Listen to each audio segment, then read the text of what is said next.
Hi అండి, welcome to my channel. ఈరోజు మన వీడియోలో అలసందల వంకాయ కూర అండి. దానికి కావాల్సిన ఇంగ్రీడియంట్స్ నేను ఫోటోలో చూపించాను. అండ్ ముందుగా బాండిల్ పెట్టుకొని అందులో ఆవాలు ఉద్దిపప్పు వేసుకొని ఆనియన్స్ వేసుకోవాలండి. బాగా ఎర్రగా వేయించుకోవాలండి.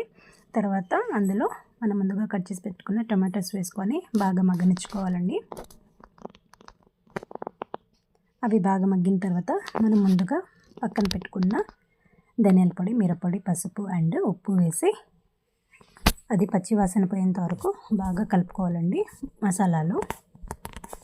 అండ్ అది పచ్చి వాసన పోవడానికి కొంచెం వాటర్ యాడ్ చేసుకొని మనము దాన్ని కొంచెం మగ్గ పెట్టుకుందామండి.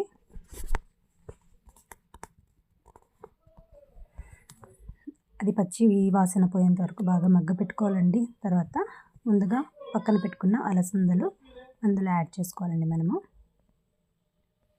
అవి కూడా బాగా మసాలా ఊరేలాగా మనం బాగా కలబెట్టుకోవాలండి, మగ్గబెట్టుకోవాలి. ఇది రైస్లోకి చాలా బాగుంటుందండి. అండ్ మూత పెట్టి కాసేపు బాగా మగ్గబెట్టుకోవాలండి. అలసందలు అనేవి కొంచెం టైం తీసుకుంటుందండి ఉడకడానికి. సో ఒక 50% ఉడికిన తర్వాత కొంచెం మనం వాటర్ యాడ్ చేసుకుందామండి.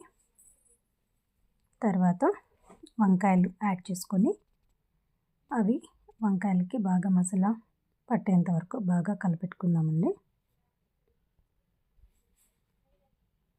వంకాయ ముక్కలకి బాగా మసాలా పట్టాలంటే కాసేపు మూత పెట్టి మగ్గనివ్వాలండి. తర్వాత కొంచెం వాటర్ వేసుకొని దాన్ని ఉడకబెట్టుకుందాము. అలసందలు అనేవి 75% ఉడికిన తర్వాత మనము వంకాయలు అనేవి యాడ్ చేసుకోవాలి, లేకపోతే వంకాయలు అందులో కలిసిపోతాయండి. తర్వాత చింతపండు గుజ్జు కొంచెం మన టేస్ట్కి తగినట్టు యాడ్ చేసుకోవాలి. బాగా కలిపెట్టేసి మూత పెట్టుకోవాలండి. ఇదైతే రోటీలోకి చాలా బాగుంటుంది అండ్ సంగటిలోకి కూడా చాలా బాగుంటుందండి ఇది. అండ్ వేడి వేడి అన్నంలో కూడా చాలా బాగుంటుంది. తప్పకుండా ట్రై చేయండి. ట్రై చేసి ఎలా కుదిరిందో కమెంట్ సెక్షన్లో కమెంట్ చేయండి. ఇది చాలా ఈజీ అండి. ఇది సీజనల్లో దొరుకుతుంది. సో దొరికినప్పుడు మాత్రమే దీన్ని తినాలండి. కొంతమంది వచ్చి స్టోర్ చేసుకుంటారండి ఎండబెట్టేసి. అన్సీజనల్లో ఉంటుంది కదా, అప్పుడు ఆ ఎండబెట్టింది నానబెట్టి ఇలా కర్రీస్ చేసుకుంటారు. కాకపోతే సీజనల్లో దొరికినప్పుడు మాత్రం మనం అలాగే పచ్చిగా తీసుకొని కొనుక్కొని వండుకుంటే ఇంకా బాగుంటుందండి. సో తప్పకుండా ట్రై చేయండి.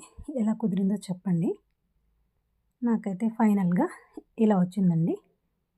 అండ్ నేను అన్నంలో టమాటో పచ్చడి వేసుకొని నేను చేసిన అలసందల వంకాయ కూర వేసుకొని తిన్నానండి. చాలా బాగా వచ్చింది. మీకు కనుక నా వీడియోస్ నచ్చినట్టయితే లైక్ చేయండి, షేర్ చేయండి, సబ్స్క్రైబ్ చేయండి. ఎలా ఉందో ట్రై చేసి కమెంట్ సెక్షన్లో కమెంట్ చేయండి. థ్యాంక్ యూ అండి. Thank you so much.